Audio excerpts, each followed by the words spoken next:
आज के इस वीडियो में हम मेडिकल और इंजीनियरिंग का जो टेस्ट होता है ईटा, उसके पास्ट जो पेपर्स में एमसीक्यूज आए हुए हैं उसको लर्न करना स्टार्ट करेंगे।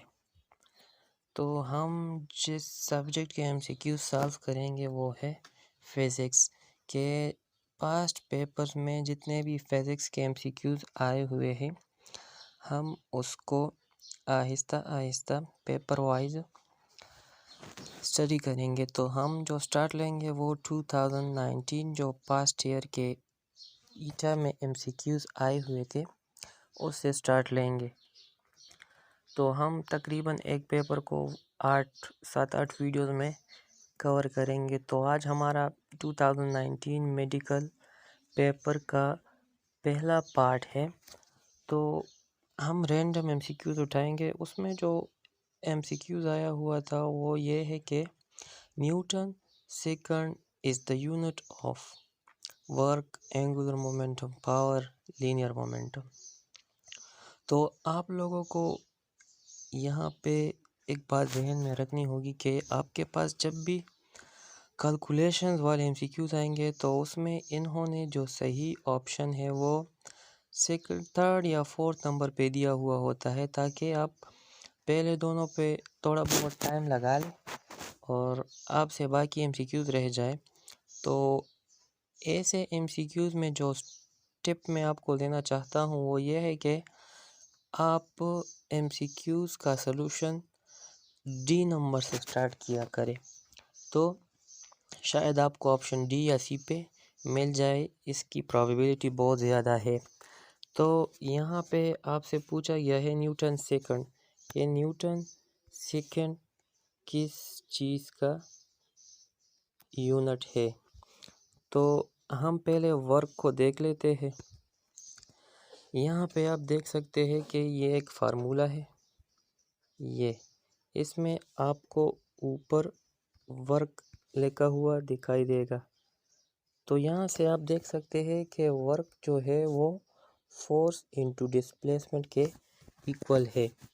तो फोर्स का जो यूनिट है वो है न्यूटन और जो डिस्प्लेसमेंट का यूनिट है वो है मीटर। तो वर्क का जो यूनिट आ गया वो है न्यूटन मीटर। तो आप देख सकते हैं कि ये तो सही ऑप्शन नहीं है। अब हम देखते हैं कि दूसरा ऑप्शन क्या है। यहाँ पे आप पावर को भी देख सकते हैं, हमारे पास इसमें पावर भी आया हुआ है, इसलिए पावर को पहले करते हैं। आप पावर को देख सकते हैं कि पावर में आपके पास गिवन है कि वर्क डिवाइड बाय टाइम। तो हमने वर्क का यूनिट तो देख लिया न्यूटन मीटर, अब इसके नीचे टाइम भी आ गया। तो पावर का जो यूनिट हो गया पावर का, तो वो हो गया न्यूटन मीटर पर सेकंड। तो आप देख सकते हैं कि ये पावर का भी यूनिट नहीं है न्यूटन सेकंड। अब हमारे पास जो नेक्स्ट ऑप्शन है वो है एंगुलर मोमेंटम और थर्ड लास्ट जो ऑप्शन है वो है लीनियर मोमेंटम। तो हम देख सकते हैं यहाँ पे एंगुलर मोमेंटम का फार्मूला गिवन है, उसका यूनिट आपके सामने है किलोग्राम मीटर स्क्वायर पर सेकेंड। तो आप जब इसको सिंप्लीफाई करते हैं तो जिस तरह आपको फोर्स का फार्मूले का पता है कि F is equal to m a, तो इसको जब हम इसके यूनिट लिखते हैं तो वो आते हैं किलोग्राम मीटर पर सेकेंड स्क्वायर। तो ये फोर्स के लिए है। यहाँ पे आप देख सकते हैं कि ये है किलोग्राम मीटर स्क्वायर पर सेकेंड। तो हम इसको लाने के लिए मैं इसको रफ कर लेता हूँ। ये मैंने रब किया। अब हम इसके साथ सेकेंड मल्टीप्लाई भी कर लेते हैं और डिवाइड भी कर लेते हैं। तो जब हम ये कर लेते हैं तो आप किलोग्राम लेके मीटर एक सेकंड ये अब इसके साथ हम सेकंड मल्टीप्लाई भी कर लेते हैं और डिवाइड भी कर लेते हैं। यहाँ पे मीटर आ गया, तो ये जो किलोग्राम मीटर पर सेकंड है ये तो फोर्स हो गया। आपके पास एफ आ गया, लेकिन इसके साथ मीटर पर सेकंड भी आ गया, तो आपके पास जो एंगुलर मोमेंटम है वो भी सही ऑप्शन नहीं है। तो अब आपके साथ जो ऑप्शन रहता है वो है लीनियर मोमेंटम। तो लीनियर मोमेंटम का जो फार्मूला है वो है P = mv। अब हम इसको सॉल्व करके देखते हैं कि आपके पास आता है कि नहीं आता। तो हमारे पास यहाँ पे मास है, तो मास का जो यूनिट है वो है किलोग्राम और वेलोसिटी है मीटर पर सेकंड। तो हम क्या करते हैं, इसके साथ हम इससे फोर्स बनाने के लिए इसके साथ सेकंड मल्टीप्लाई और डिवाइड कर लेते हैं। तो किलोग्राम मीटर पर सेकंड, ये सेकंड मल्टीप्लाई भी किया और ये डिवाइड भी किया। तो अभी दूसरे पेज में हमने पढ़ा कि किलोग्राम मीटर पर सेकंड स्क्वायर जो है वो बराबर है न्यूटन के, और साथ में जो एस आ गया ये हो गया सेकंड। तो आप देख सकते हैं कि लीनियर मोमेंटम का यूनिट है न्यूटन सेकंड। तो आप देख सकते हैं कि आपको जो करेक्ट ऑप्शन है वो 4th नंबर पे दिया हुआ है। तो आप नीचे से स्टार्ट ले, इस तरह आपका टाइम बचत हो सकता है। नेक्स्ट जो MCQs आया हुआ था वो ये है कि the transverse nature of light is shown by interference of light, refraction of light, polarization of light या डिस्पर्शन ऑफ लाइट। के जो लाइट का ट्रांसवर्स नेचर है वो इसके किस प्रॉपर्टी की वजह से साबित होता है। तो आप देख सकते हैं कि the transverse nature of light can be demonstrated by polarization. आप देख सकते हैं कि यहाँ पे आपके पास पोलराइजेशन का ऑप्शन मौजूद है। आपके पास ये MCQs कुछ और टाइप से भी आ सकता है कि the dash nature of light can be demonstrated by polarization, के वो कौन सा नेचर ऑफ लाइट है जो पोलराइजेशन से प्रूफ कर सकते हैं। तो उसमें आएगा ट्रांसवर्स नेचर।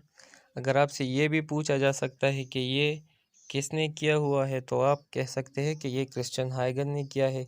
कब किया है? 1678 में उसने ये किया हुआ है। तो आपको ये MCQs मुख्तलिफ शक्ल में आ सकता है। हमारे पास जो नेक्स्ट MCQs है वो ये है कि the viscous drag on a small spherical body moving with a slow speed is proportional to A V B under root V C 1 into V। ये तो V नहीं है खैर, और जो D है वो है V स्क्वायर या V2। तो जब आप कोई ऑब्जेक्ट वाटर के अंदर छोड़ देते हैं और ये नीचे की तरफ मूवमेंट करता है, तो ये जो लिक्विड होता है ये इस पे एक फोर्स अप्लाई करता है, उस फोर्स को हम ड्रैग फोर्स कहते हैं। तो यहाँ पे MCQs में पूछा गया है कि जो ड्रैग फोर्स है वो किस चीज़ के प्रोपोर्शनल होता है। तो अब यहाँ पे देख सकते हैं कि जो ड्रैग फोर्स है वो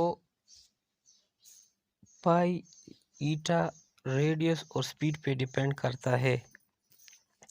तो अगर हम ये बाकी तमाम टर्म्स, ये जो 6 ये तो कांस्टेंट है, पाई भी कांस्टेंट है, ईटा ये भी कांस्टेंट है, अगर हम आर को कांस्टेंट करें, ये तमाम टर्म अगर कांस्टेंट हो जाए, तो आप देख सकते हैं कि हमारे पास जो एफ है वो डायरेक्टली प्रोपोर्शनल टू वी हो जाएगा। अगर हम स्पीड बढ़ाएंगे तो फोर्स भी बढ़ेगा। तो यहाँ पे आपके पास ऑप्शन अवेलेबल है वी। तो यहाँ पे करेक्ट जो ऑप्शन है वो ए है। हमारे पास जो नेक्स्ट MCQs है वो ये है कि the motional EMF depends upon strength of magnetic field, speed of the conductor, length of the conductor या ऑल ऑफ द अबव। तो पहले ये जान लेते हैं कि मोशनल ईएमएफ क्या होता है। Motional EMF when an conducting loop और rod moves in an uniform magnetic field.